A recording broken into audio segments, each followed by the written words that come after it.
पहले समय में किसी नगर में एक धनी व्यापारी रहता था। दूर दूर तक उसका व्यापार फैला हुआ था। नगर के सभी लोग उस व्यापारी का सम्मान करते थे। इतना सब कुछ से संपन्न होने के बाद भी वह व्यापारी बहुत दुखी था, क्योंकि उसका कोई पुत्र नहीं था, जिस कारण अपने मृत्यु के पश्चात व्यापार के उत्तराधिकारी की चिंता उसे हमेशा सताती रहती थी। पुत्र प्राप्ति की इच्छा से व्यापारी प्रत्येक सोमवार भगवान शिव की व्रत पूजा किया करता था और शाम के समय शिव मंदिर में जाकर शिव जी के सामने घी का दीपक जलाया करता था। उसकी भक्ति देखकर मां पार्वती प्रसन्न हो गई और भगवान शिव से उस व्यापारी की मनोकामना पूर्ण करने का निवेदन किया। भगवान शिव बोले, इस संसार में सबको उसके कर्म के अनुसार फल की प्राप्ति होती है। जो प्राणी जैसा कर्म करते हैं उन्हें वैसा ही फल प्राप्त होता है। शिवजी द्वारा समझाने के बावजूद मां पार्वती नहीं मानी और उस व्यापारी की मनोकामना पूर्ति हेतु वे शिवजी से बार बार अनुरोध करती रही। अंततः माता के आग्रह को देखकर भगवान भोलेनाथ को उस व्यापारी को पुत्र प्राप्ति का वरदान देना पड़ा। वरदान देने के पश्चात भोलेनाथ मां पार्वती से बोले, आपके आग्रह पर मैंने पुत्र प्राप्ति का वरदान तो दे दिया, परंतु इसका ये पुत्र 16 वर्ष से अधिक समय तक जीवित नहीं रहेगा।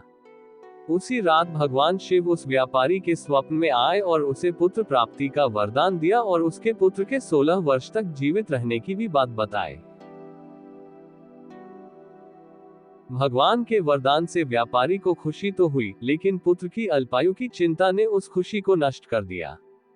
व्यापारी पहले की तरह सोमवार के दिन भगवान शिव का विधिवत व्रत करता रहा। कुछ महीनों के बाद उसके घर अति सुंदर बालक जन्म लिया। घर में खुशियां भर गई। बहुत धूमधाम से पुत्र जन्म का समारोह मनाया गया, परंतु व्यापारी को पुत्र जन्म की अधिक खुशी नहीं हुई, क्योंकि उसे पुत्र की अल्पायु के रहस्य का पता था। जब पुत्र 12 वर्ष का हुआ तो व्यापारी ने उसे उसके मामा के साथ पढ़ने के लिए वाराणसी भेज दिया। लड़का अपने मामा के साथ शिक्षा प्राप्ति हेतु चल दिया। रास्ते में जहां भी मामा भांजा विश्राम हेतु रुकते, वहीं यज्ञ करते और ब्राह्मणों को भोजन कराते। लंबी यात्रा के बाद मामा और भांजा एक नगर में पहुंचे। उस दिन नगर के राजा की कन्या का विवाह था, जिस कारण पूरे नगर को सजाया गया था। निश्चित समय पर बारात आ गई, लेकिन वर का पिता अपने बेटे के एक आंख से काने होने के कारण बहुत चिंतित था। उसे भय था कि इस बात का पता चलने पर कहीं राजा विवाह से इनकार न कर दे, इससे उसकी बदनामी भी होगी। जब वर के पिता ने व्यापारी के पुत्र को देखा तो उसके मस्तिष्क में एक विचार आया। उसने सोचा, क्यों न इस लड़के को दूल्हा बनाकर राजकुमारी से विवाह करा दूं। विवाह के बाद इसको धन देकर विदा कर दूंगा और राजकुमारी को अपने नगर ले जाऊंगा। वर के पिता ने लड़के के मामा से इस संबंध में बात की। मामा ने धन मिलने के लालच में वर के पिता की बात स्वीकार कर ली। लड़के को दूल्हे का वस्त्र पहनाकर राजकुमारी से विवाह कर दिया गया। राजा ने बहुत सारा धन देकर राजकुमारी को विदा किया। शादी के बाद लड़का जब राजकुमारी के साथ लौट रहा था तो वह सच नहीं छिपा सका और उसने राजकुमारी के ओढ़नी पर लिख दिया, राजकुमारी, तुम्हारा विवाह मेरे साथ हुआ था। मैं तो वाराणसी पढ़ने के लिए जा रहा हूँ और अब तुम्हें जिस नवयुवक की पत्नी बनना पड़ेगा वह कान्हा है। जब राजकुमारी ने अपनी ओढ़नी पर लिखा हुआ पढ़ा तो उसने काने लड़के के साथ जाने से इनकार कर दिया। राजा ने सब बातें जानकर राजकुमारी को महल में रख लिया। उधर लड़का अपने मामा के साथ वाराणसी पहुंच गया और गुरुकुल में पढ़ना शुरू कर दिया। जब उसकी आयु 16 वर्ष की हुई तो उसने यज्ञ किया। यज्ञ के समाप्ति पर ब्राह्मणों को भोजन कराया और खूब अन्न वस्त्र दान किए। रात को वह अपने शयन कक्ष में सो गया। शिव के वरदान के अनुसार शयन अवस्था में ही उसके प्राण पखेरु उड़ गए। सूर्योदय पर मामा मृत भांजे को देखकर रोने पीटने लगा। आसपास के लोग भी एकत्र होकर दुख प्रकट करने लगे। लड़के के मामा के रोने विलाप करने के स्वर समीप से गुजरते हुए भगवान शिव और माता पार्वती ने भी सुने। पार्वती ने भगवान से कहा, प्राणनाथ, मुझे इसके रोने के स्वर सहन नहीं हो रहे। आप इस व्यक्ति के कष्ट को अवश्य दूर करें।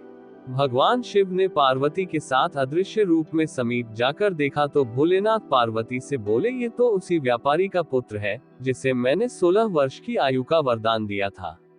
इसकी आयु पूरी हो गई है। मां पार्वती ने फिर भगवान शिव से निवेदन कर उस बालक को जीवन देने का आग्रह किया। माता पार्वती के आग्रह पर भगवान शिव ने उस लड़के को जीवित होने का वरदान दिया और कुछ ही पल में वह जीवित होकर उठ बैठा। शिक्षा समाप्त करके लड़का मामा के साथ अपने नगर की ओर चल दिया। दोनों चलते हुए उसी नगर में पहुंचे जहां उसका विवाह हुआ था। उस नगर में भी यज्ञ का आयोजन किया।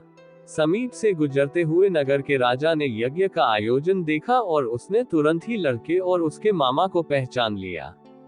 यज्ञ के समाप्त होने पर राजा मामा और लड़के को महल में ले गया और कुछ दिन उन्हें महल में रखकर बहुत सा धन, वस्त्र आदि देकर राजकुमारी के साथ विदा कर दिया।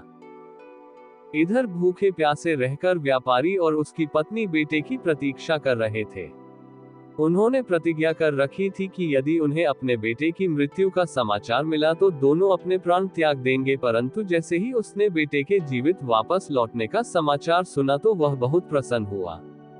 वह अपने पत्नी और मित्रों के साथ नगर के द्वार पर पहुंचा। अपने बेटे के विवाह का समाचार सुनकर पुत्रवधू राजकुमारी को देखकर उसकी खुशी का ठिकाना न रहा। उसी रात भगवान शिव ने व्यापारी के स्वप्न में आकर कहा, हे श्रेष्ठी, मैंने तेरे सोमवार के व्रत करने और व्रत कथा सुनने से प्रसन्न होकर तेरे पुत्र को लंबी आयु प्रदान की है।